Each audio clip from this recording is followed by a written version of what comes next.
이란 최고 지도자 사망. 트럼프가 중동을 향해 방아쇠를 당겼습니다. 중동 폭격이 터지자 유가는 순식간에 $180를 돌파. 급기야 트럼프는 해운 해상 운항까지 중단하며 동맹국까지 압박하기 시작했죠. 방산, 조선, 반도체 예외 없다. 싹 다 관세 부과해. 이번이 기회야. 누가 먼저 찍힐지 모르는 분위기에서 전 세계는 트럼프 눈치 보기 바빴습니다. 그런데 불과 12시간 뒤 워싱턴 내부 보고서가 터집니다. 하나는 기업이 아닙니다. 폭탄 제조 기업입니다. 도대체 무슨 일이 있었던 걸까요? 이란 폭격했다. 한국한테 진짜 폭격 맞은 트럼프. 지금 시작합니다.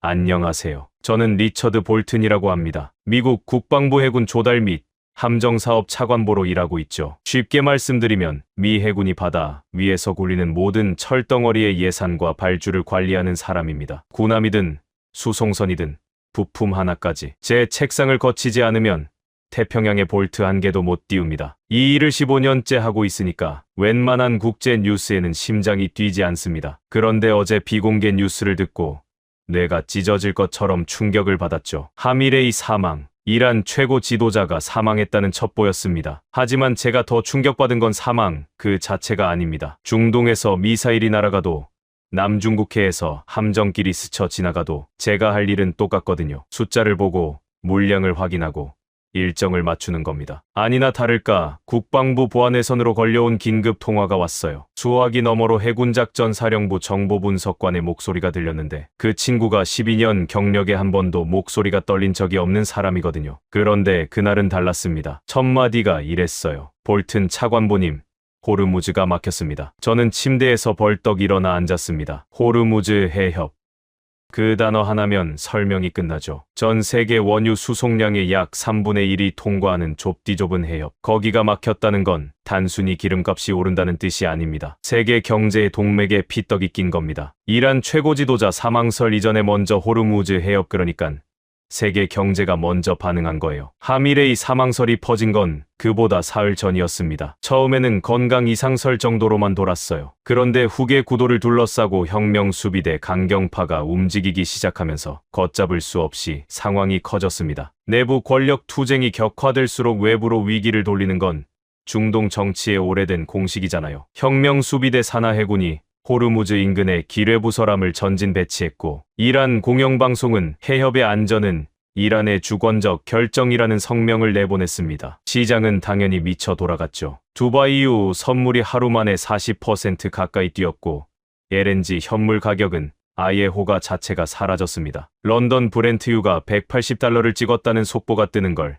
저는 펜타곤 지하 상황실 모니터로 봤습니다. 옆에 서 있던 에너지부 파견관이 조용히 한마디 하더군요. 28년 금융위기 때도 유가가 이렇게 빠르게 뛴 적은 없었습니다. 저도 알고 있었습니다. 이건 단순한 가격 급등이 아니라 공급 자체가 물리적으로 끊길 수 있다는 공포였으니까요. 백악관은 즉각 에너지안보위원회를 소집했습니다. 저도 해군 인프라 관련 참석자로 불려갔죠. 대통령 보좌관실 복도를 걸어가면서 마주친 얼굴들의 표정이 하나같이 어두웠습니다. 재무부, 상무부, 국가안보회의 사람들까지 다들 같은 생각을 하고 있었어요. 전략 비축유를 풀어야 하나? 그런데 풀어서 얼마나 버틸 수 있나? 여러분, 미국이 에너지 강국이라는 건 맞는 말입니다. 제1혁명 이후로 원유 순수출국이 됐으니까요. 그런데 문제는 미국 혼자 사는 세계가 아니라는 거죠. 일본은 원유 수입의 약 90%를 중동에 의존합니다. 유럽연합도 LNG 수급 구조가 러시아 제재 이후로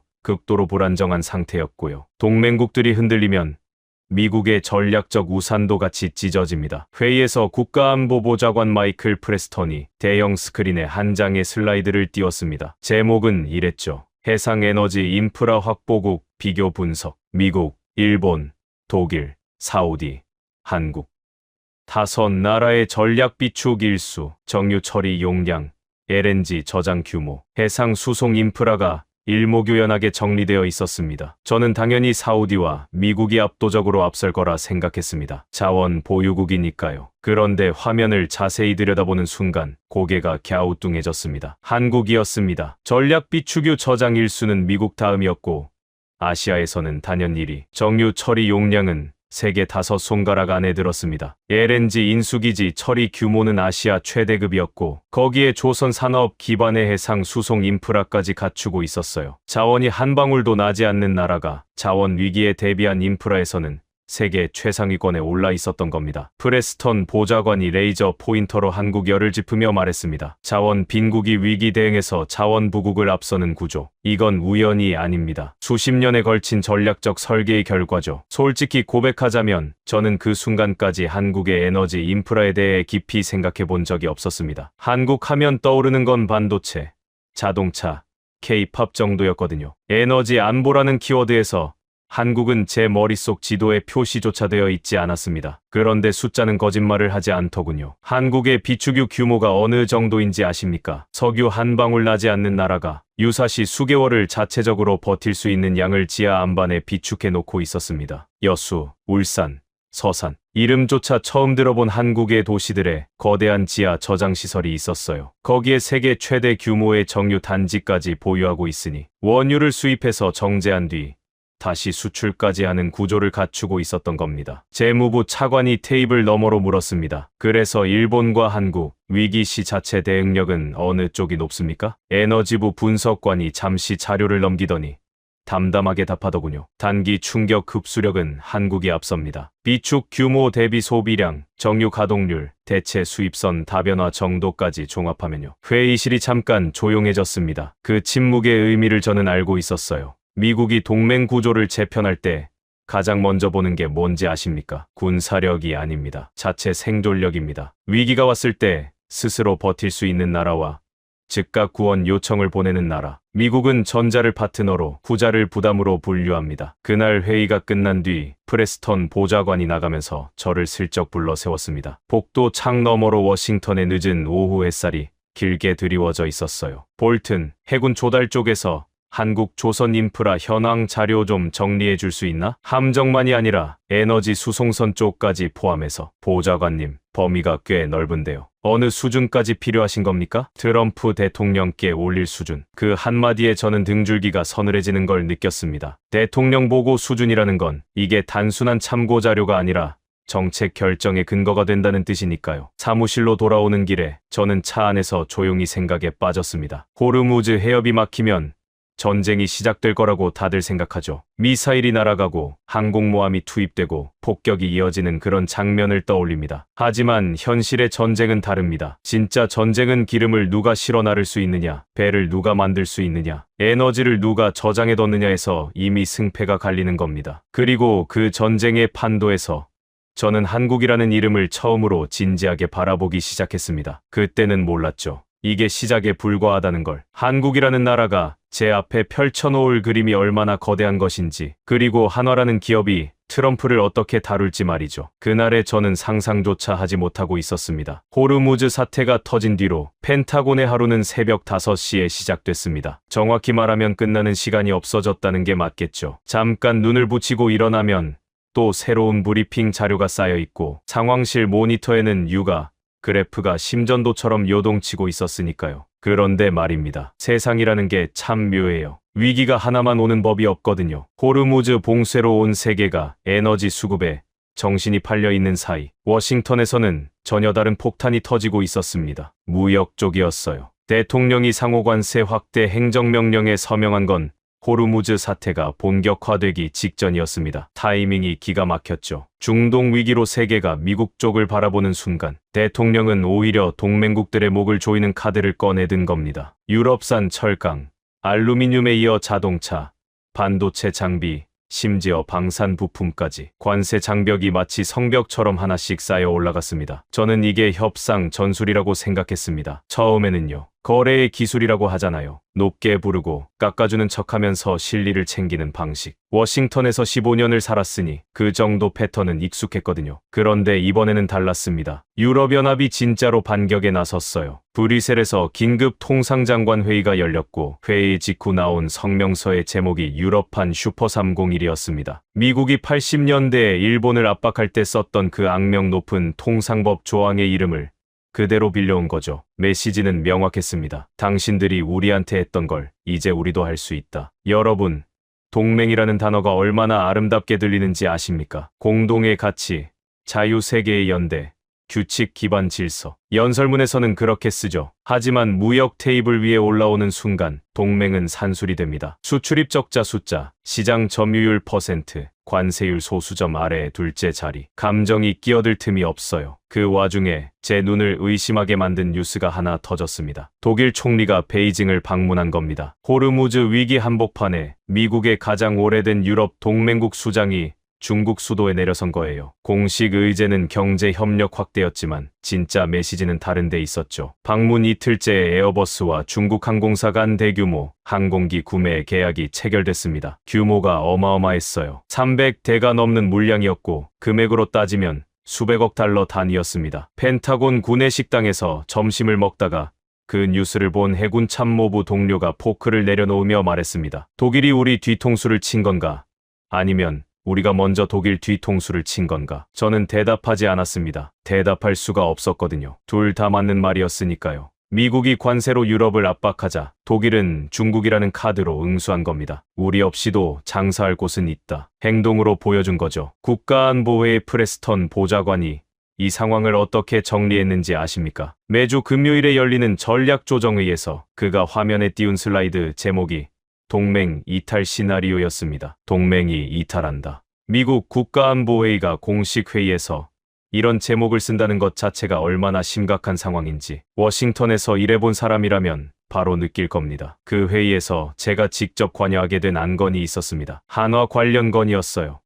한화, 한국의 방산 대기업이죠. 미 해군 함정 사업에도 깊숙이 들어와 있는 회사입니다. 필라델피아 조선소 현대화 사업에 참여하고 있었고 미 해군 호위함 프로그램의 핵심 하청 구조에도 이름이 올라 있었어요. 저는 조달 차관보로서 한화와의 계약 진행 상황을 직접 관리하는 위치에 있었습니다. 그날 회의에서 상무부 고위 관계자 한 명이 한화에 대해 이런 발언을 했습니다. 한화는 미국 시장 의존도가 높은 기업입니다. 우리가 문을 열어줬기 때문에 성장한 거고 우리가 문을 닫으면 갈 곳이 없어요. 협상에서 크게 신경 쓸 상대가 아닙니다. 저는 그 말을 듣는 순간 묘한 불쾌감을 느꼈습니다. 왜냐하면 그게 사실과 달랐거든요. 한화가 미국 시장에 진출한 건 맞지만 그 회사의 포트폴리오를 들여다보면 유럽, 중동, 동남아, 호주까지 사업이 뻗어 있었습니다. 폴란드의 대규모 자주포 수출 계약을 따낸 것도 한화였고 호주 보병 전투차 사업에서도 최종 후보에 올라 있었죠. 미국 의존 기업이라는 평가는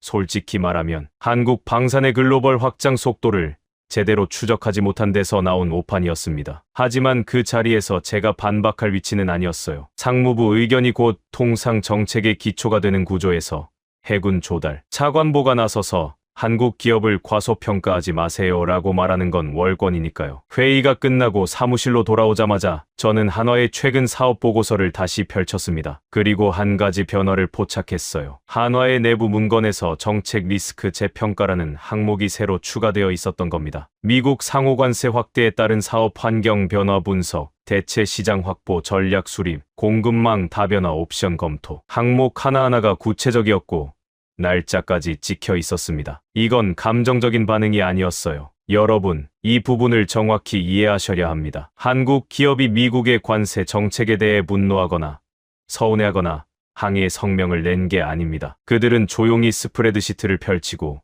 리스크를 수치화하고 대안을 설계하기 시작한 겁니다. 마치 바둑 기사가 상대의 한 수의 감정을 낭비하지 않고 다음 세 수를 계산하는 것처럼요. 저는 그때 처음으로 묘한 긴장감을 느꼈습니다. 독일은 미국의 관세 압박에 중국 카드로 맞섰죠. 시끄럽고 화려하게 뉴스에 대문짝만 하게 나오도록. 그런데 한화는, 아니 한국은 아무 소리도 내지 않고 있었습니다. 뉴스에 한 줄도 나오지 않았어요. 항의도 없고 성명도 없고 장관급 인사의 워싱턴 방문도 없었습니다. 조용했습니다. 너무 조용했어요. 경험상 그건 두 가지 중 하나를 의미합니다. 정말로 할 말이 없거나 할 말이 너무 많아서 아직 꺼내지 않는 거죠. 프레스턴 보좌관에게 한화 관련 보고서를 올리면서 저는 짧은 메모를 하나 덧붙였습니다. 한화의 대미 사업 구조 변경 가능성에 주목할 필요가 있음. 정책, 환경 변화에 대한 한국 측 대응이 예상보다 빠르고 체계적임. 프레스턴에게서 답이 온 건 그날 밤이었습니다. 딱 한 줄이었어요. 볼튼,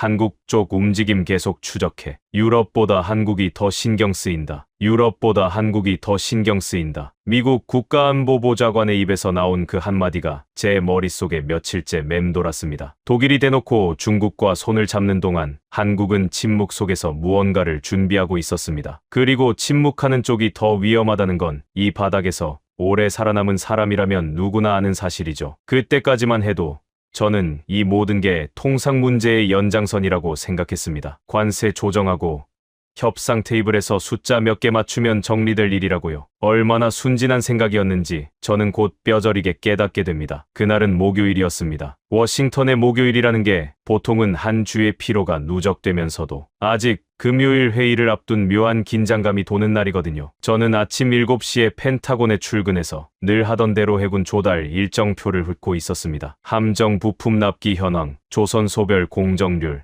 예산 집행 진도, 숫자들이 줄줄이 이어지는 평범한 아침이었어요. 그런데 8시 12분, 시간까지 정확히 기억합니다. 제 보좌관 캐서린 모건이 사무실 문을 노크도 없이 열고 들어왔습니다. 캐서린은 해군 조달국에서 저와 7년째 일하고 있는 사람인데 이 친구가 노크를 생략한 건 제 기억에 딱 2번뿐이었어요. 한 번은 중국이 남중국해에서 미 구축함의 레이저를 조사했을 때, 그리고 이번이 2번째였습니다. 차관보님, 한화에서 공식 서한이 왔습니다. 캐서린의 표정을 보는 순간 저는 커피잔을 내려놓았습니다. 그 표정은 단순한 긴장이 아니었어요. 뭐라고 해야 할까요? 의사가 검사 결과를 설명하기 직전에 짓는 그런 얼굴이었습니다. 서한의 제목은 담백했습니다. 미국 내 방산 및 조선 부문 투자 계획 조건부 보류 통보. 담백했지만 담백하기 때문에 더 무거웠죠. 외교적 수사도 없고 유감 표명도 없고 재협상 요청도 없었습니다. 사실만 나열되어 있었어요. 첫째, 한화오션의 필라델피아 조선소 현대화 투자 계획을 조건부 보류한다.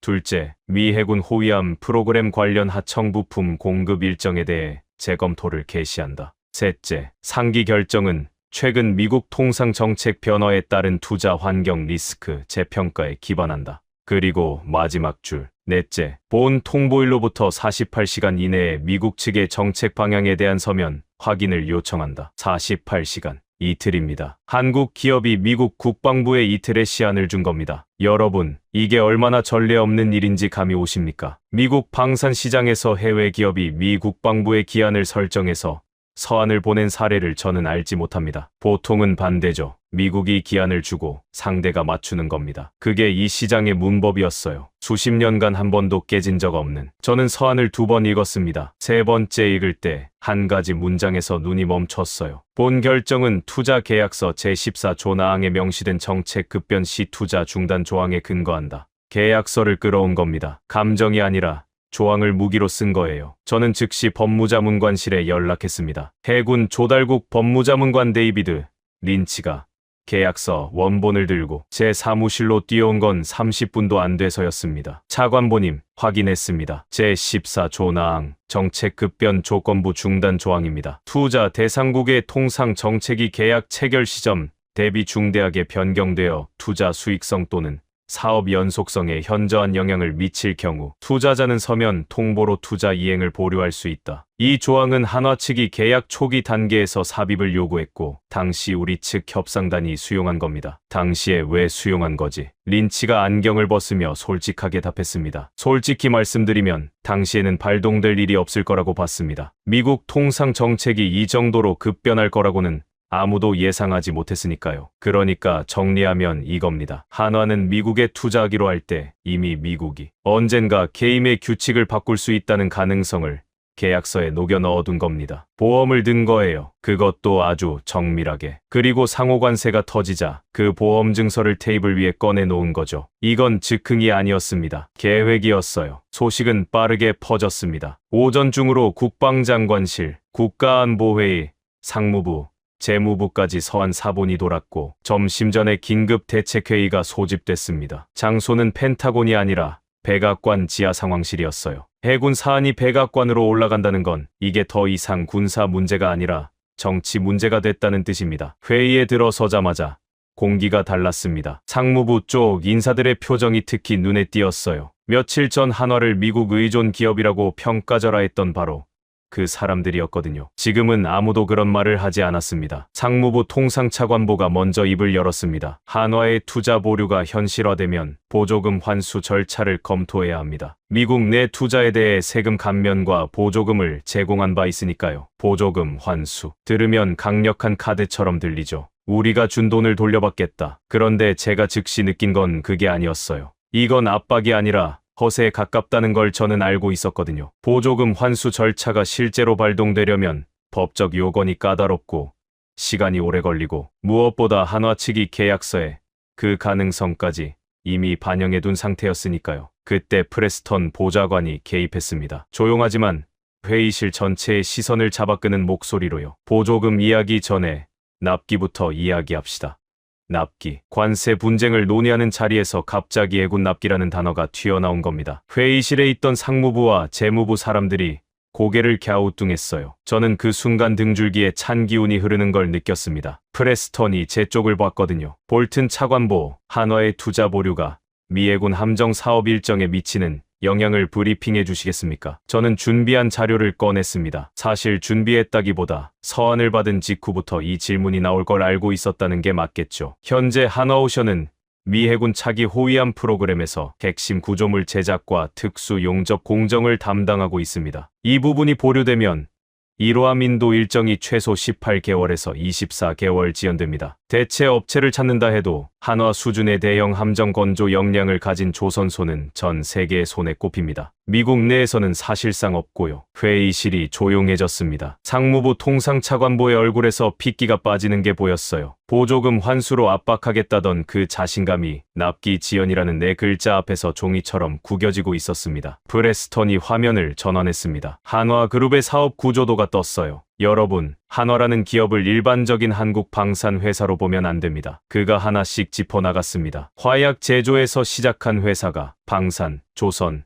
에너지, 우주, 금융까지 뻗어있는 구조. 자주포를 만들고 군함을 건조하고 태양광 패널을 생산하고 위성 발사체 부품까지 제작하는 기업. 단일 제품이 아니라 산업 생태계 자체를 품고 있는 회사였습니다. 한화를 건드리면 단순히 기업 하나와의 분쟁이 아닙니다. 우리 해군의 건조 일정, 에너지 전환 프로젝트, 우주 발사 인프라까지 연쇄적으로 흔들립니다. 지금 이 순간 한화를 자극하는 것은 권장할 수 없습니다. 저는 프레스턴의 마지막 문장을 메모장에 적었습니다. 권장할 수 없다. 국가안보보좌관이 쓰는 언어 중에서 이건 사실상 금지에 가까운 표현입니다. 회의가 끝나고 복도를 걸어 나오는데 캐서린이 조용히 옆으로 다가왔습니다. 차관보님, 한화가 서한을 보낸 타이밍 보셨죠? 무슨 뜻이지? 호르무즈 위기로 에너지 수송선 수요가 폭증한 시점이잖아요. 전 세계가 LNG 운반선을 확보하려고 난리인데 LNG 운반선을 건조할 수 있는 조선소의 대부분이 한국에 있고 그 한국 조선소의 상당 부분이 한화오션이에요. 이 타이밍에 미국 투자를 보류한다는 건 단순히 미국 사업을 접겠다는 게 아닙니다. 캐서린이 말을 멈추고 저를 봤습니다. 우리가 아쉬운 상황에서 자기들이 먼저 손을 뗐다는 겁니다. 저는 아무 말도 하지 못했습니다. 며칠 전까지 상무부 사람들이 한화를 미국 의존 기업이라고 했죠. 미국이 문을 열어줬으니 한화가 성장한 거라고. 그런데 지금 그 기업이 스스로 문을 닫겠다고 통보해 온 겁니다. 그것도 미국이 가장 그 기업을 필요로 하는 순간에. 의존하고 있던 건 한화가 아니었습니다. 사무실로 돌아와 창밖을 내다봤습니다. 펜타곤 주차장 너머로 포토맥 강이 회색빛으로 흐르고 있었어요. 48시간. 시계는 이미 돌아가고 있었고 워싱턴은 아직 답을 내놓지 못하고 있었습니다. 한화의 48시간 통보가 워싱턴을 뒤흔든 바로 그 주.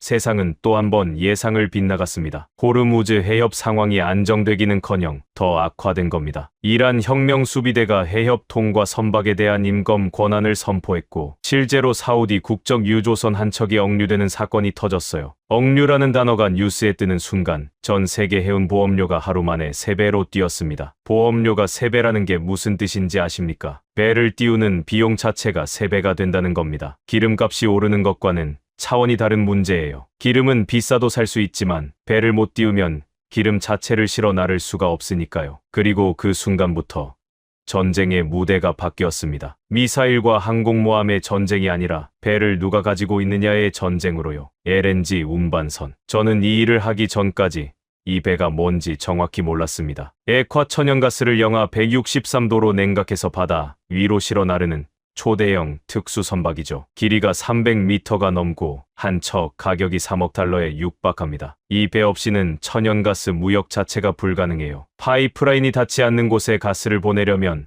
오직 이 배뿐입니다. 호르무즈가 막히면서 중동 의존도가 높은 나라들이 일제히 대체 에너지원을 찾기 시작했습니다. 미국산 셰일가스, 호주산 LNG, 카타르산 LNG, 물량은 있었어요. 문제는 그걸 실어 나를 베었습니다. 일본이 먼저 움직였어요. 경제산업성이 긴급 LNG 확보 태스크포스를 구성하고 전 세계 해운사에 용선 요청을 뿌렸습니다. 유럽도 마찬가지였죠. 독일, 프랑스, 이탈리아까지 앞다투어 LNG 운반선을 잡으려고 난리였어요. 그런데 돌아온 대답은 한결같았습니다. 슬롯이 없습니다. 슬롯이라는 건 조선소의 건조 일정을 말합니다. 비행기 좌석처럼 정해진 기간에 정해진 배를 만들 수 있는 자리가 있는 거예요. 그 자리가 다 찼다는 뜻이었죠. 그것도 3년치가 전부. 여기서 문제의 핵심이 드러납니다. 전 세계에서 대형 LNG 운반선을 건조할 수 있는 조선소가 몇 곳이나 될까요? 중국이 최근 추격하고 있지만 멤브레인 방식, 화물창 기술과 극저온 용접 품질에서 인증을 통과한 조선소는 제한적입니다. 일본은 이미 건조 역량이 크게 축소된 상태였고요. 남은 곳은 사실상 한국이었습니다. 한국조선해양, 삼성중공업, 한화오션, 이 세 곳이 전 세계 LNG 운반선 수주의 압도적 다수를 차지하고 있었어요. 그리고 이 세 곳의 건조 슬롯이 3년치까지 꽉 차 있다는 보도가 나온 겁니다. 저는 그 뉴스를 펜타곤 사무실에서 봤는데 처음에는 해군 조달과 직접 관련이 없는 상업 뉴스라고 생각했습니다. LNG 운반선은 민간 선박이니까요. 군함과는 다른 세계 이야기라고. 그게 얼마나 근시안적인 판단이었는지 이틀도 안 돼서 알게 됐습니다. 에너지부 연락관이 저를 찾아온 건 그 다음 날 아침이었습니다. 평소에 한 달에 한 번 볼까 말까 한 사람인데 얼굴이 창백했어요. 볼튼 차관보님, 에너지부 차관이 직접 부탁하셔서 왔습니다. 미국 에너지 기업들이 한국 조선소에 긴급 슬롯 요청을 넣었는데 전부 거절당하고 있습니다. 거절이라니. 돈을 더 제시하면 되지 않나? 돈 문제가 아닙니다. 물리적으로 자리가 없는 겁니다. 도크가 차 있어요. 한국 조선소 세 곳 모두 이미 카타르, 호주, 모잠비크 프로젝트 물량으로 3년치 일정이 확정되어 있습니다. 저는 잠시 계산을 해봤습니다. 미국은 셰일가스 생산량이 세계 1위입니다. 수출도 급격히 늘리고 있고요. 그런데 그 가스를 실어 나를 배를 미국이 스스로 만들 수 없다는 뜻이었어요. 미국 조선소에서 LNG 운반선을 건조하는 건 현재 사실상 불가능했습니다. 기술도, 인력도, 설비도 갖추어져 있지 않았으니까요. 이해가 되십니까? 세계 최대 천연가스 생산국이 그 가스를 바다 위로 보낼 배를 한 척도 스스로 만들지 못하는 상황. 그리고 그 배를 만들 수 있는 나라가 바로 며칠 전 미국에 48시간 통보를 날린 그 나라라는 현실. 저는 자리에서 일어나 창가로 걸어갔습니다. 포토맥 강 위로 아침 안개가 피어오르고 있었어요. 머릿속에서 퍼즐 조각들이 하나씩 맞춰지고 있었습니다. 호르무즈 봉쇄, 에너지 수송 위기, LNG 운반선 부족, 한국 조선소 슬롯 선점, 한화의 투자 보류. 이것들이 따로 노는 게 아니었어요. 하나의 거대한 구조 안에서 톱니바퀴처럼 맞물려 돌아가고 있었던 겁니다. 프레스턴 보좌관이 그 주 금요일 전략조정회의에서 발표한 내용은 제가 어렴풋이 감지하고 있던 그림을 완벽하게 선으로 이어줬습니다. 여러분, 우리가 지금 직면한 위기의 구조를 정확히 봐야 합니다. 프레스턴이 화면에 도식 하나를 띄웠습니다. 원이 3개 겹쳐진 형태였어요. 첫 번째 원은 에너지, 두 번째는 해상수송, 세 번째는 군수산업, 그리고 세 원이 겹치는 한가운데 두 글자가 적혀 있었습니다. 한국. 에너지를 확보하려면 배가 필요합니다. 배를 만들려면 조선소가 필요합니다. 조선소는 군함도 만들고 상선도 만듭니다. 이 세 영역이 분리된 게 아니라 하나의 산업 구조로 연결되어 있고 그 구조의 중심에 한국이 있습니다. 그가 잠시 멈추더니 회의실을 천천히 둘러봤습니다. 전쟁은 군인이 합니다. 하지만 전쟁을 움직이는 건 산업입니다. 그 문장이 떨어지는 순간 회의실의 공기가 변했습니다. 재무부 사람들의 표정, 상무부 사람들의 자세, 국방부 참모들의 눈빛, 모두가 같은 걸 느끼고 있었어요. 우리가 한국을 얕봤다는 자각, 아니, 더 정확히는 한국이라는 나라의 산업 구조가 가진 전략적 무게를 전혀 파악하지 못하고 있었다는 자각. 며칠 전만 해도 상무부는 한화를 미국 의존 기업이라고 했습니다. 보조금 환수로 압박하겠다고 했죠. 그런데 지금 현실은 어떻습니까? 미국 에너지 기업들이 한국 조선소 문 앞에 줄을 서고 있고 한국 조선소는 자리가 없다며 고개를 젓고 있어요. 그리고 미 해군 함정 건조 일정은 한화의 결정에 따라 1년 넘게 밀릴 수 있는 상황이고요. 의존의 방향이 완전히 뒤집어진 겁니다. 회의가 끝나고 캐서린이 복도에서 제게 자료 하나를 건넸습니다. 차관보님, 요청하신 한국 조선 3사 수주 잔고 분석입니다. 숫자를 보는 순간 저는 한숨이 나왔습니다. 3년 치슬롯이 차 있다는 게 과장이 아니었어요. 한국조선해양은 이미 2028년 하반기까지 도크가 가동 중이었고 삼성중공업과 한화오션도 비슷한 상황이었습니다. 거기에 카타르 국영에너지 회사와의 장기, 계약 물량까지 합치면 새로운 발주를 넣어도 배를 받을 수 있는 건 빨라야 2029년이었습니다. 3년. 에너지 위기 한복판에서 배 한 척을 받으려면 3년을 기다려야 한다. 저는 그날 밤 집으로 가는 차 안에서 20년 전에 읽었던 어느 전쟁사 책의 구절을 떠올렸습니다. 태평양 전쟁에서 일본이 진 건 미국의 항공모함 때문이 아니라 미국의 조선소 때문이었다는 내용이었어요. 전투에서 배를 잃어도 미국은 석 달 만에 새 배를 건조해서 다시 띄웠지만 일본은 그게 불가능했다고. 전쟁의 승패는 전장이 아니라 조선소에서 이미 결정되어 있었다는 거죠. 80년이 지난 지금 그 구도가 다시 펼쳐지고 있었습니다. 다만 이번에는 주인공이 바뀌었을 뿐이었어요. 미국은 세계 최강의 해군을 가지고 있습니다. 항공모함 11척, 이지스 구축함 수십 척. 바다 위에서 미국을 이길 나라는 없죠. 하지만 그 군함을 수리하고 새로 만들고 에너지를 실어 나를 배를 건조하는 산업 역량에서는 미국이 더 이상 세계 1위가 아니었습니다. 그리고 그 1위의 자리에 앉아있는 나라가 어디인지 저는 이제 너무나 선명하게 알고 있었습니다. 프레스턴의 그 한마디가 계속 귓전을 맴돌았어요. 전쟁은 군인이 하지만 전쟁을 움직이는 건 산업이다. 그 산업의 심장이 한반도에 있었습니다. 그리고 미국은 그 심장의 박동에 점점 더 깊이 의존하고 있었죠. 문제는 그 심장의 주인이 지금 미국의 등을 돌리려 하고 있다는 사실이었습니다. 한화의 투자 보류 통보 이후 워싱턴은 묘한 정적에 빠져 있었습니다. 표면적으로는 대응 전략을 논의 중이라는 발표가 나왔지만 솔직히 말하면 아무도 다음 수를 모르고 있었어요. 관세로 압박하자니 해군 납기가 걸리고 양보하자니 대통령의 통상기조와 정면 충돌하고 이러지도 저러지도 못하는 상태. 체스로 치면 쯔반크, 어떤 수를 두어도 불리해지는 국면이었습니다. 그런데 세계는 워싱턴이 고민하는 동안 기다려주지 않았습니다. 첫 번째 소식은 캐나다에서 왔습니다. 캐나다 국방부가 북극 항로 대비 쇠빙 초계함 사업에 대해 한국과 단독 협상에 들어갔다는 외신 보도가 떴어요. 단독 협상이라는 표현에 주목해 주십시오. 경쟁 입찰이 아닙니다. 다른 나라 조선소에는 제안 요청서조차 보내지 않고 한국 한 곳하고만 테이블에 앉겠다는 뜻이에요. 캐나다와 미국의 관계를 모르는 분은 없을 겁니다. 세계에서 가장 긴 국경선을 공유하고 나토 동맹이자 파이브 아이즈 정보 공유 파트너죠. 군사 장비도 전통적으로 미국이나 영국에서 조달해 왔고요. 그 캐나다가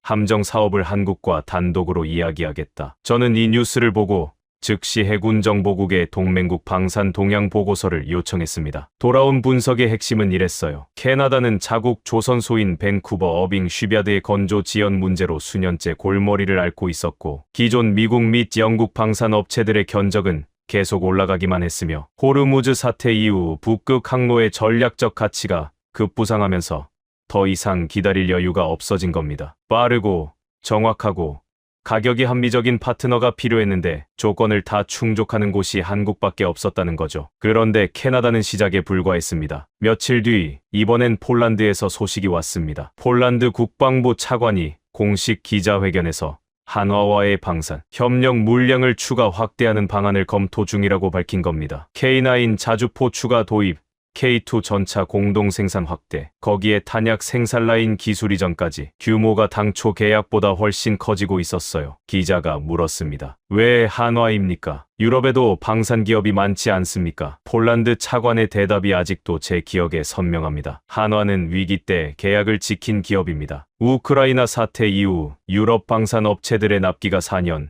5년씩 밀리고 있을 때 한화는 약속한 일정대로 물건을 보내왔습니다. 전쟁이 코앞에 있는 나라에게 납기를 지키는 기업이 얼마나 소중한지 아시겠습니까? 납기를 지키는 기업. 이 말이 제 머리를 때렸습니다. 우리는 한화를 숫자로만 봤어요. 매출 규모, 시장 점유율, 미국 시장 의존도 %. 그런데 유럽은 한화를 다른 잣대로 보고 있었던 겁니다. 약속을 지키는 기업인가? 아닌가? 위기 때 등을 돌리는 파트너인가? 끝까지 옆에 있는 파트너인가? 그리고 한국은 후자였습니다. 캐나다, 폴란드, 하나씩이었으면 우연이라고 넘길 수 있었을 겁니다. 그런데 같은 주에 전혀 다른 맥락에서 또 하나가 터졌어요. G20 회의가 열리고 있었습니다. 경제 의제가 중심이었지만 호르무즈 사태와 통상 갈등 때문에 사실상 안보 회의에 가까운 분위기였어요. 공식 세션보다 양자 면담이 더 중요한 그런 자리죠. 그 자리에서 독일 총리가 한국 대통령에게 별도 면담을 요청했다는 정보가 들어왔습니다. 의제가 뭐였는지 아십니까? 대중 전략 조언이었습니다. 독일이 한국에 중국 전략을 물어본 겁니다. 저는 이 보고를 받았을 때 솔직히 처음에는 오독인 줄 알았습니다. 독일은 유럽 최대 경제 대국이고 외교 역사가 수백 년에 달하는 나라입니다. 그 독일이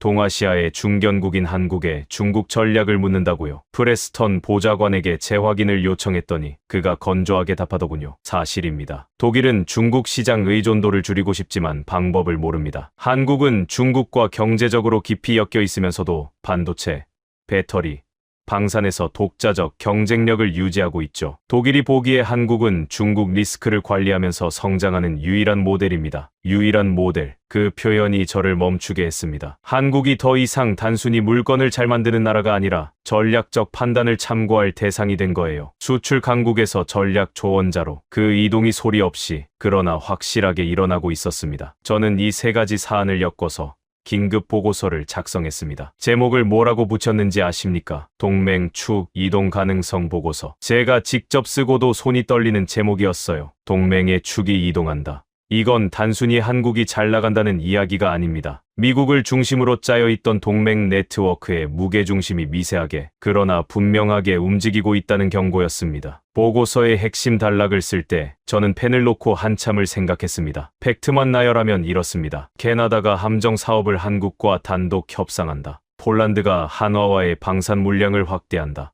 독일이 한국의 대중 전략을 묻는다. 이 세 사실을 연결하면 하나의 문장이 됩니다. 미국의 전통적 동맹국들이 특정 영역에서 미국이 아닌 한국을 선택하기 시작했다. 프레스턴은 제 보고서를 받고 전화를 걸어왔습니다. 늦은 밤이었어요. 볼튼, 보고서 잘 읽었네. 한 가지만 물어보지. 자네가 보기에 이 흐름이 되돌릴 수 있는 건가? 저는 솔직하게 대답했습니다. 보좌관님, 캐나다는 미국 조선소의 납기 지연 때문에 떠난 겁니다. 폴란드는 유럽 방산의 공급 실패 때문에 한화를 선택한 거고요. 독일은 자국의 중국 전략이 막다른 골목에 몰렸기 때문에 한국을 찾은 거예요. 이 세 나라가 한국으로 간 이유는 감정이 아니라 실패입니다. 우리의 실패, 미국의 조선 역량 약화, 유럽의 방산 공급망 부실, 서방 진영의 대중 전략 부재. 이걸 해결하지 않으면 흐름은 되돌릴 수 없습니다. 전화기 너머로 긴 침묵이 흘렀습니다. 프레스턴이 마지막에 한마디를 했어요. 그 보고서 대통령 브리핑 자료에 포함시키겠네. 전화를 끊고 저는 사무실 의자에 등을 기댔습니다. 천장에 형광등이 윙윙거리는 소리만 들렸어요. 캐나다, 폴란드, 독일, 나토의 핵심 동맹국 세 나라가 각자 다른 이유로 같은 방향을 향해 움직이고 있었습니다. 그 방향의 끝에 한국이 있었고요. 여러분, 동맹이라는 건 선언이 아닙니다. 선택입니다. 매일 매 순간 이루어지는 수천 가지 작은 선택들의 합이 동맹의 실체를 만들어요. 어느 나라에서 무기를 사고, 어느 나라에 배를 맡기고, 어느 나라의 전략을 묻느냐. 그 선택들이 쌓이면 어느 순간 지도 위의 선이 바뀝니다. 지금 그 선이 바뀌고 있었습니다. 조용히, 그러나 확실하게. 그리고 저는 점점 더 선명해지는 하나의 의문을 지울 수 없었습니다. 관세 분쟁에서 시작된 이야기가 왜 해군 납기로 번지고 에너지 수송선으로 확대되고 이제 유럽 방산 계약과 G20 외교까지 연결되는 걸까? 이 모든 게 정말 따로 놀고 있는 건가? 아니면 제가 아직 전체 그림을 보지 못하고 있는 건가? 그 답이 오기까지 그리 오래 걸리지 않았습니다. 48시간이 지났습니다. 워싱턴은 답을 내놓지 못했어요. 아니, 정확히 말하면 답을 내놓을 수 있는 구조 자체가 작동하지 않고 있었습니다. 상무부는 관세 기조를 유지해야 한다고 했고, 국방부는 한화를 자극하면 안 된다고 했고, 재무부는 시장 충격을 우려했고 국가안보회의는 동맹 관리를 말했습니다. 네 방향으로 힘이 동시에 당겨지면 어떻게 되는지 아십니까? 아무 데도 움직이지 못합니다. 그리고 한화는 기다려주지 않았습니다. 서한이 도착한 건 워싱턴 시각 오전 9시, 서울 시각 밤 11시였습니다. 한화그룹 명의의 공식 발표문이었어요. 이번에는 국방부만이 아니라 미국 상무부, 에너지부, 그리고 주요 외신에 동시 배포됐습니다. 48시간 통보 때와는 완전히 다른 방식이었죠. 그때는 조용히 서한 하나를 보냈지만 이번에는 세상 모든 곳에 동시에 알린 겁니다. 발표문의 핵심 내용은 3가지였습니다. 첫째, 한화오션의 미국 내 신규 조선 투자를 전면 중단한다. 둘째, 기존 계약건에 대해서는 계약 조항에 따라 이행 범위를 재조정한다. 셋째, 본 결정은 최근 미국 통상 정책 환경의 불확실성에 기인하며 정책 환경이 안정될 경우 투자 재개를 검토할 수 있다. 전면 중단, 조건부 보류가 아니라 전면 중단. 캐서린이 발표문 출력본을 제 책상에 놓으면서 아무 말도 하지 않았습니다. 아무 말도 할 필요가 없었어요. 출력물을 집어드는 제 손끝이 미세하게 떨리고 있었으니까 그것만으로 충분했겠죠. 저는 발표문을 읽으면서 한 가지를 주시했습니다. 감정적 표현이 단 한 줄도 없었어요. 유감이라는 말도 없고 실망이라는 말도 없고 항의라는 말도 없었습니다. 마치 회계 보고서처럼 건조했어요. 투자 환경이 변했으니 투자를 중단한다. 환경이 돌아오면 재개를 검토한다. 그게 전부였습니다. 여러분, 이게 왜 무서운 건지 아시겠습니까? 화난 상대는 대처할 수 있습니다. 화를 풀어주면 되니까요. 그런데 화가 난 게 아니라 계산이 끝난 상대에게는 방법이 없어요. 감정은 협상의 여지를 남기지만 계산은 그렇지 않거든요. 한화의 발표가 나간 뒤 연쇄 반응은 제가 예상한 것보다 훨씬 빠르게 일어났습니다. 첫 번째로 움직인 건 월스트리트였어요. 미국 방산주가 일제히 하락하기 시작했습니다. 한화와 직접 관련이 없는 기업들까지 끌려 내려갔어요. 시장의 논리는 단순했습니다. 한국 최대 방산 기업이 미국에서 빠지겠다는데 미국 방산 공급망이 온전할 수 있겠느냐. 투자자들은 그 질문에 매도로 답한 겁니다. 두 번째는 언론이었습니다. 워싱턴 포스트가 당일 오후에 긴급 분석 기사를 내보냈고 방산 전문 매체들이 일제히 미 해군 프로젝트 일정 차질 가능성을 보도하기 시작했어요. 기사 내용의 상당 부분은 제가 이미 알고 있는 것들이었지만 그게 공개적으로 보도되는 건 전혀 다른 차원의 문제였습니다. 내부에서 아는 것과 세상이 아는 것 사이에는 건널 수 없는 강이 흐르거든요. 그 강을 한화가 건너게 만든 겁니다. 세 번째가 결정적이었습니다. 미 해군 작전사령관실에서 긴급평가 보고서가 올라왔어요. 제목은 한화오션 투자 중단에 따른 해군 건조 사업 영향평가. 저는 해군 조달 차관보로서 이 보고서의 최종 검토자였는데 페이지를 넘길 때마다 숫자가 점점 무거워졌습니다. 차기 호위함 프로그램 1화 민도 예정일 24개월 이상 지연 가능. 필라델피아 조선소 현대화 사업 무기한 연기. 특수 용접 기술 인력 확보 불가로 인한 후속함 건조 일정 전면 재검토 필요. 대체 조선소 확보 소요. 기간 최소 36개월. 3년입니다. 대체 업체를 찾는 데만 3년이 걸린다는 뜻이에요. 찾고 나서 실제로 배를 만드는 시간은 별도고요. 이 보고서를 들고 백악관 긴급회의에 들어갔을 때 회의실 분위기는 제가 워싱턴에서 경험한 것 중 가장 무거웠습니다. 대통령이 직접 참석한 자리는 아니었지만 수석 보좌관이 대통령의 뜻을 전달하는 형식이었으니 사실상 같은 무게였죠. 프레스턴 보좌관이 먼저 상황을 정리했습니다. 지금 우리가 직면한 문제를 정확히 규정하겠습니다. 이건 관세 문제가 아닙니다. 회의실이 조용해졌습니다. 이건 공급망 문제입니다. 한화 하나가 빠지는 게 아니라 한화가 연결하고 있던 공급망 전체가 흔들리는 겁니다. 해군 함정 건조, 에너지 수송선 확보, 방산 부품 조달, 이 세 영역이 동시에 타격을 받습니다. 상무부 통상차관보가 말을 끊었습니다. 관세 정책의 원칙을 훼손하면 다른 나라들에게 잘못된 신호를 보내게 됩니다. 한국 한 나라 때문에 전체 통상기조를 바꿀 수는 없습니다. 프레스턴이 그 말을 받았어요. 목소리가 한 톤 낮아졌습니다. 차관보, 지금 폴란드가 한화에 방산 물량을 더 주겠다고 줄 서 있고 캐나다가 한국과 함정 사업을 단독 협상하고 있고 독일 총리가 한국 대통령에게 전략 조언을 구하고 있습니다. 잘못된 신호는 이미 보내졌어요. 우리가 보낸 겁니다. 그 순간 회의실에 있던 사람들의 표정을 하나씩 기억합니다. 상무부 쪽은 입술을 다물었고 재무부 쪽은 고개를 숙였고 국방부 참모들은 정면을 바라보고 있었습니다. 저는 서류를 내려다보고 있었어요. 제 서류에 적힌 숫자들이 이 방에 있는 모든 수사보다 더 큰 목소리를 내고 있었으니까요. 24개월 지연, 36개월 대체 소요, LNG 운반선 슬롯 제로. 숫자는 거짓말을 하지 않습니다. 회의가 1시간을 넘기면서 결론에 가까운 것이 서서히 윤곽을 드러냈습니다. 수석 보좌관이 메모를 정리하면서 말했어요. 대통령께서는 전체 관세 기조를 수정할 의향은 없으시지만 개별 산업 분야에 대한 정책 재검토를 지시하셨습니다. 방산, 조선, 에너지 인프라 분야에 한해 동맹국과의 통상 조건을 재평가하라는 뜻입니다. 재검토, 재평가. 워싱턴에서 이 단어들이 가지는 의미를 여러분께 번역해드리겠습니다. 물러서겠다는 겁니다. 전면적으로 물러서는 건 체면이 허락하지 않으니 범위를 한정해서 조용히 후퇴하겠다는 뜻이에요. 한국 기업 하나가 미국 대통령의 통상 정책을 수정하게 만든 겁니다. 회의가 끝나고 펜타곤으로 돌아가는 차 안에서 캐서린이 뒷좌석에서 조용히 말했습니다. 차관보님, 이거 어떻게 되는 건가요? 어떻게 되긴. 우리가 한화한테 전화해야지. 우리가요? 우리가 먼저요. 저는 창밖을 바라봤습니다. 워싱턴 기념탑이 저녁 노을 속에 길게 서 있었어요. 그래, 어린. 우리가 먼저. 한 달 전만 해도 한화를 미국 의존 기업이라고 했던 이 건물에서 이제 우리가 먼저 전화를 걸어야 하는 상황이 된 겁니다. 보조금 환수로 압박하겠다던 상무부도 대체 업체를 찾으면 된다던 참모들도 지금은 아무 말이 없었습니다. 저는 사무실에 들어서자마자 한화오션 미주 법인 대표의 연락처를 찾기 시작했습니다. 미국 국방부 해군 조달 차관보가 한국 기업의 전화번호를 직접 찾고 있는 그 장면. 그게 지금 이 상황의 모든 것을 말해주고 있었습니다. 동맹은 감정이 아니었습니다. 계약이었고,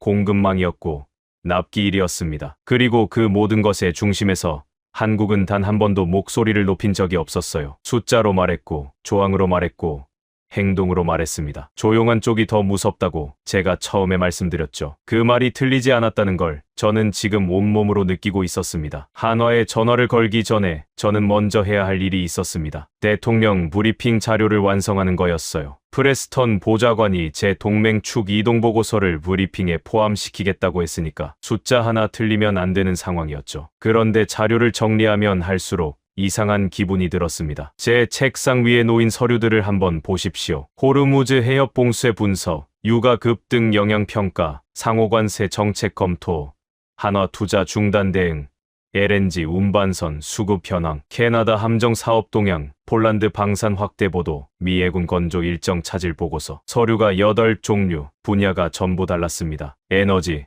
통상, 방산, 외교, 해군. 각각 다른 부서에서 올라온 서로 관련 없어 보이는 문건들이었어요. 그런데 왜 이것들이 전부 제 책상 위에 놓여 있는 걸까? 저는 그날 밤 사무실에 혼자 남아서 서류들을 바닥에 펼쳐 놓았습니다. 물리적으로요. 넓은 사무실 카펫 위에 8개의 서류 묶음을 원형으로 배치하고 가운데에 빈 종이 한 장을 놓았어요. 그리고 연결고리를 찾기 시작했습니다. 붉은 펜으로 선을 긋고 화살표를 그리고 키워드를 적어 넣었죠. 호르무즈가 막혔다. 그래서 유가가 뛰었다. 유가가 뛰니까 에너지 수송 수요가 폭증했다. 에너지 수송에는 LNG 운반선이 필요하다. LNG 운반선을 만드는 곳은 한국이다. 한국 조선소 슬롯이 꽉 차 있다. 같은 조선소가 군함도 만든다. 그 군함 사업에 한화가 핵심으로 참여하고 있었다. 미국이 관세로 한국을 압박했다. 한화가 투자를 중단했다. 해군 건조 일정이 흔들린다. 동맹국들이 한국 쪽으로 이동한다. 선을 다 긋고 나니 바닥에 서류들 사이로 거미줄 같은 붉은 선이 그물처럼 얽혀 있었습니다. 그리고 모든 선이 교차하는 지점, 제가 빈 종이를 놓아둔 그 가운데에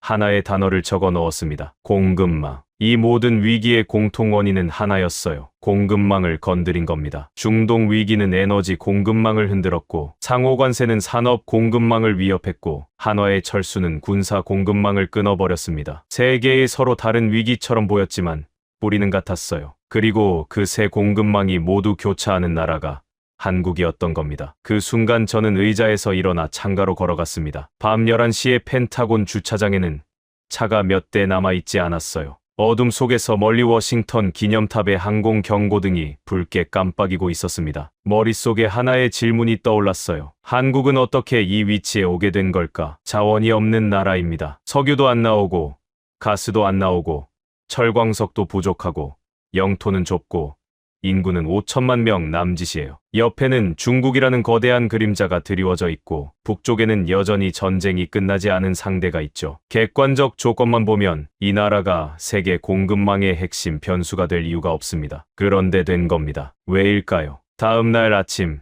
프레스턴 보좌관이 전략조정회의를 소집했습니다. 이번에는 통상이나 방산이 의제가 아니었어요. 그가 회의 시작과 동시에 띄운 화면의 제목은 뜻밖이었습니다. 한국 위기 대응 역사 분석. 국가안보회의가 한 나라의 위기 역사를 분석한 자료를 만들어 온 건 극히 이례적이었죠. 프레스턴이 입을 열었습니다. 1997년 IMF 외환위기. 화면에 당시 한국의 경제 지표가 떴습니다. 외환 보유고 바닥, 기업 연쇄 도산, 실업률 폭등, 국가부도 직전까지 갔던 그 위기를요. 이 위기를 겪은 뒤 한국이 뭘 했는지가 중요합니다. 프레스턴이 슬라이드를 넘겼습니다. 위기 이후 한국이 구축한 시스템이 하나씩 나왔어요. 전략 비축유 저장 시설 대폭 확대, LNG 인수기지 아시아 최대 규모로 건설, 정유 시설 고도화로 세계 5위권 정유, 처리 능력 확보, 조선 산업 구조 조정, 후고부가 가치, 선박 특화, 반도체, 디스플레이,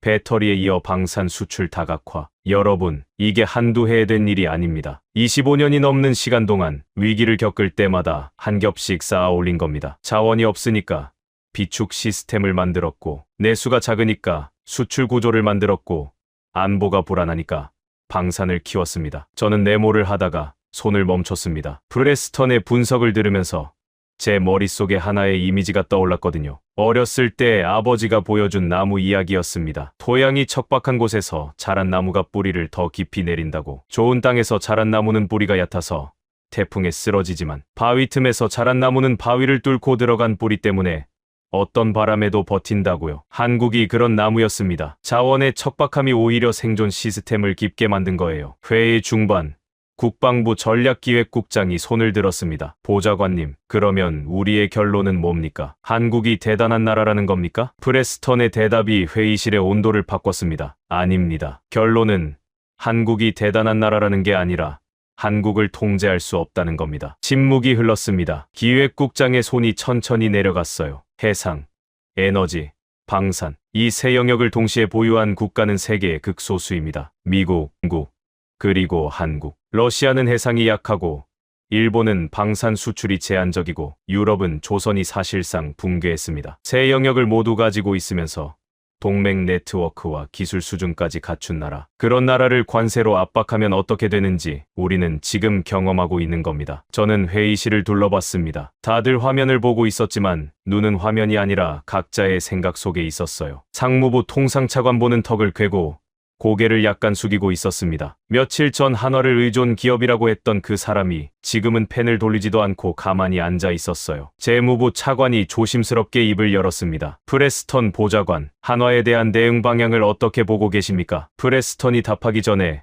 해군 참모차장 에드워드 밀러 중장이 먼저 말했습니다. 이분은 평소에 회의에서 거의 발언을 하지 않는 분이에요. 32년 해군 경력에 잠수함 함장 출신. 필요한 말만 하는 사람이죠. 그 사람이 입을 열었으니 회의실 전체가 귀를 기울였습니다. 한화를 어떻게 대할 것인가가 아니라 한국이라는 변수를 우리 전략에 어떻게 통합할 것인가를 논의해야 합니다. 밀러 중장이 제 쪽을 봤습니다. 얼굴에 아무 표정도 없었어요. 하지만 그 시선 자체가 하나의 메시지였습니다. 당신의 보고서를 읽었다. 동맹 축 이동 보고서의 결론에 동의한다. 말없이 고개를 한번 끄덕이는 것으로 32년 해군 군인이 인정을 표현한 겁니다. 프레스턴도 밀러의 발언을 받아서 고개를 끄덕였습니다. 회의실 안의 시선이 자연스럽게 저에게로 모였어요. 상무부 차관보도, 재무부 차관도, 에너지부 파견관도. 한 달 전만 해도 한국이 제 브리핑의 한 줄짜리 각주였던 이 건물에서 지금은 한국이 회의의 중심 의제가 되어 있었습니다. 여러분, 아까 제가 질문을 드렸죠. 한국은 어떻게 이 위치에 오게 된 걸까? 답은 의외로 단순했습니다. 위기를 겪었기 때문이에요. 한 번이 아니라 여러 번. 전쟁, 독재, 외환위기, 금융위기, 에너지 쇼크. 그때마다 무너졌고 그때마다 다시 일어서면서 한 겹씩 시스템을 덧입은 겁니다. 비축하고 분산하고 다변화하고 기술을 올리고 공급망을 쥐었습니다. 이게 하루아침에 만들어진 게 아니에요. 수십 년간 맞으면서 만든 체질입니다. 그리고 그 체질이 지금 미국이라는 세계 최강대국의 정책을 수정하게 만들고 있었습니다. 회의가 끝나고 복도를 걸어 나오는데 캐서린이 옆에서 걸으며 작은 목소리로 말했습니다. 차관보님, 밀러 중장이 차관보님 보고서 이야기를 따로 하시던데요. 자기 참모들한테 전원 회람시키라고 지시했대요. 저는 그 말에 아무 대답도 하지 않았습니다. 대답할 필요가 없었어요. 이제 남은 건 하나였습니다. 한화에 전화를 거는 일. 그리고 그 전화가 단순한 비즈니스 통화가 아니라는 걸 이 건물에 있는 모든 사람이 알고 있었습니다. 미국이 한국에 먼저 손을 내미는 그 전화가 이 이야기의 마지막 장을 열게 될 거라는 것까지도요. 전화를 걸기 전날 밤, 저는 집에서 잠을 이루지 못했습니다. 아내가 거실에서 뭐 하냐고 물었을 때 저는 일이라고만 답했어요. 사실이었지만 전부는 아니었습니다. 제가 잠을 못 잔 건 업무 때문이 아니라 내일 제가 할 전화 한 통의 의미 때문이었거든요. 미국 국방부가 한국 기업에 먼저 손을 내미는 일, 그게 단순한 비즈니스 통화가 아니라는 걸 저는 이 일을 15년 한 사람으로서 뼈저리게 알고 있었습니다. 다음 날 아침, 프레스턴 보좌관이 저를 백악관으로 불렀습니다. 한화와의 접촉 전에 최종 방향을 맞추자는 거였죠. 수석 보좌관실 회의실에 들어서니 생각보다 많은 사람이 모여 있었어요. 상무부, 에너지부, 국방부, 국가안보회. 한 달 전에는 각자 따로 놀던 부서들이 지금은 한 테이블에 앉아 있었습니다. 한국이라는 의제가 이 사람들을 한 방에 모은 거예요. 프레스턴이 회의를 열었습니다. 오늘 이 자리에서 한화에 제시할 패키지를 확정합니다. 대통령께서 승인하신 범위 안에서 움직이겠습니다. 화면에 3개의 항목이 떴습니다. 첫째, 방산 및 조선 분야의 한해 상호관세 적용을 유예한다. 둘째, 한화의 미국 내 방산 사업에 대한 장기 협력 프레임워크를 재협상한다. 셋째, 에너지 및 원자력 분야 협력 확대를 별도 채널로 논의한다. 여러분, 이 세 항목이 무엇을 뜻하는지 정확히 짚어드리겠습니다. 관세를 낮추고 계약 조건을 한국에 유리하게 조정하고 거기에 에너지와 원자력이라는 새로운 협력 카드까지 얹겠다는 겁니다. 한 달 전에 보조금 환수로 한화를 압박하겠다던 바로 그 정부가 지금은 3가지 당근을 한꺼번에 내밀고 있는 거예요. 상무부 통상차관보가 입술을 다물고 앉아 있었습니다. 눈에 힘이 없었어요. 자기가 주도하던 관세 기조가 자기 눈앞에서 수정되는 걸 보는 사람의 표정이었죠. 하지만 반대 의견을 내지는 않았습니다. 더 이상 반대할 근거가 남아있지 않았으니까요. 에너지부에서 나온 참석자가 3번째 항목에 대해 보충했습니다. 원자력 협력 확대는 단순한 당근이 아닙니다. 한국의 소형 모듈 원전 기술력이 미국 에너지 전환 전략에 실질적으로 필요한 상황입니다. 한국 수력 원자력과의 기술 협력 채널을 공식화하면 양측 모두에게 실익이 있습니다. 필요한 상황. 이 표현을 놓치지 마십시오. 당근을 주는 게 아니라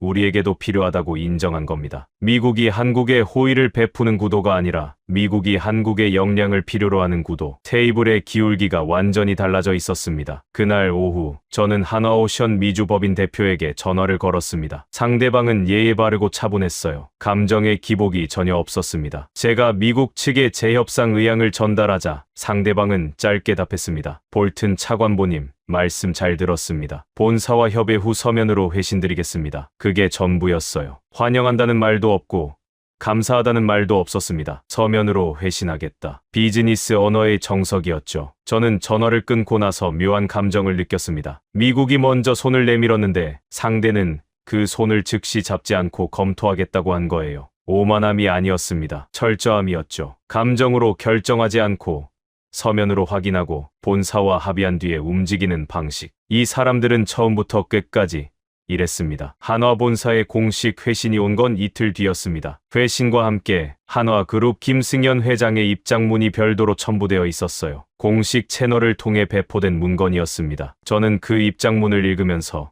여러 번 멈춰야 했습니다. 입장문의 전반부는 예상한 대로였어요. 한화는 미국과의 파트너십을 소중히 여기며 상호 호혜적 관계의 발전을 기대한다. 외교적, 수사의 정석이었죠. 그런데 후반부에서 어조가 바뀌었습니다. 유려하지만 단단한 문장이 이어졌어요. 한화는 동맹을 지킵니다. 우리가 계약한 모든 파트너에게 약속한 납기와 품질을 지키는 것이 한화의 철학입니다. 여기까지는 좋았습니다. 그런데 다음 문장에서 저는 읽던 손을 멈췄어요. 그러나 분명히 말씀드립니다. 대한민국을 건드리면 미국이라 한들 뼈부터 부서질 것입니다. 저는 그 문장을 3번 읽었습니다. 외교 문서에서 이런 표현을 보는 건 처음이었어요. 위협이 아니었습니다. 그렇다고 허세도 아니었죠. 지난 몇 주간 실제로 벌어진 일들, 미 해군 납기 차질, LNG 운반선 확보 실패, 동맹국들의 이동, 대통령 정책 수정, 이 모든 것을 겪고 난 뒤에 읽으니 그 문장은 경고가 아니라 사실의 확인이었습니다. 뼈부터 부서진다. 실제로 부서지고 있었으니까요. 프레스턴에게 입장문을 전달하자 그는 오래 침묵했습니다. 그리고 짧게 말했어요. 이 사람들, 자기가 뭘 가지고 있는지 정확히 알고 있군. 며칠 뒤 상황이 급격히 움직였습니다. 대통령이 공개 기자회견에서 동맹 관계에 대한 발언을 한 겁니다. 직접적으로 한국을 언급하지는 않았지만 메시지는 명확했어요. 미국은 동맹을 존중합니다. 우리의 통상 정책은 동맹과의 협력을 강화하는 방향으로 운용될 것이며 특히 방산, 에너지, 첨단 산업 분야에서 핵심 파트너와의 관계를 더욱 공고히 할 것입니다. 동맹을 존중한다. 핵심 파트너. 이 단어들이 대통령의 입에서 나왔다는 사실 자체가 한 달간 벌어진 모든 일의 결론이었습니다. 관세로 동맹을 압박했던 바로 그 대통령이 이제 동맹 존중을 말하고 있었으니까요. 워싱턴의 외교가에서 이 발언을 어떻게 해석했는지 아십니까? 모든 전문가가 같은 결론을 냈습니다. 한국 때문이다. 한화의 투자 중단이 촉발한 공급망 위기가 대통령의 수사까지 바꾼 거라고. 저는 그 기자회견을 사무실에서 혼자 봤습니다. 화면이 꺼진 뒤에도 한참 앉아 있었어요. 이 모든 일의 시작점이 떠올랐거든요. 호르무즈 해협이 막히던 그 새벽, 보안회선으로 걸려온 전화를 받으면서 저는 이게 에너지 위기라고 생각했습니다. 그 다음에는 통상 문제라고 생각했고, 그 다음에는 방산 이슈라고 생각했고, 그 다음에는 동맹 문제라고 생각했죠. 그런데 전부 틀렸어요. 이건 처음부터 끝까지 산업을 가진 나라를 무시한 결과였습니다. 에너지를 저장하고, 배를 만들고, 무기를 수출하고, 반도체를 깎고, 원자로를 설계하는 나라. 위기가 올 때마다 무너지지 않고 시스템을 한 겹씩 더 쌓아 올린 나라. 그 나라를 관세 하나로 주무를 수 있다고 생각한 건 솔직히 말하면 무지였습니다. 캐서린이 퇴근 전에 제 사무실에 들렀습니다. 차관보님, 한화 측에서 재협상 일정을 잡자고 연락 왔습니다. 서울이 좋겠다고 하더라고요. 서울. 네, 자기네 본사에서 만나자고요. 서울. 미국 측이 한국으로 가야 한다는 뜻이었습니다. 보통은 반대죠. 한국 기업이 워싱턴이나 펜타곤으로 찾아오는 게 순서인데 이번에는 우리가 가야 했어요. 한 달 사이에 이 관계의 중력이 완전히 뒤바뀐 겁니다. 저는 고개를 끄덕였습니다. 일정 잡아. 서울로 가지. 캐서린이 문을 닫고 나간 뒤 저는 창가에 서서 포토맥 강을 내려다봤습니다. 저녁 햇살이 강물 위에 금빛으로 부서지고 있었어요. 여러분, 저는 이 일을 하면서 전 세계 수많은 나라의 방산과 조선 산업을 들여다봤습니다. 숫자로 보고, 보고서로 분석하고, 현장을 방문하고, 담당자를 만났죠. 그런데 한국처럼 제 세계관을 흔들어 놓은 나라는 없었습니다. 자원이 없으니까 비축했고, 바다가 생명줄이니까 배를 만들었고, 위협이 곁에 있으니까 무기를 키웠고, 시장이 작으니까 세계로 나갔습니다. 불리한 조건 하나하나가 역량의 씨앗이 됐어요. 그리고 그 역량들이 서로 연결되어 에너지와 해상과 방산이 하나의 거대한 시스템이 된 겁니다. 이건 전략이 아닙니다. 생존 본능이 만들어낸 구조예요. 미국은 세계 최강대국입니다. 군사력, 경제력, 기술력. 어느 하나 빠지지 않죠. 하지만 이번 일을 겪으면서 저는 한 가지를 배웠습니다. 힘이 센 나라가 이기는 게 아니라 시스템을 가진 나라가 버틴다는 거요. 한국은 버텼습니다. 미국의 관세 앞에서, 중동의 위기 속에서, 세계가 흔들리는 한복판에서 소리 한 번 지르지 않고 계약서 한 장과 공급망 하나로 초강대국의 정책을 바꿔놓았습니다. 저는 곧 서울로 갑니다. 미국 국방부 해군 조달 차관보가 한국의 수도로 날아가서 한국 기업과 마주 앉는 겁니다. 한 달 전에 저에게 이 이야기를 해줬다면 아마 웃었을 거예요. 지금은 웃지 않습니다. 대한민국이라는 나라가 어떤 나라인지 이제 저는 압니다.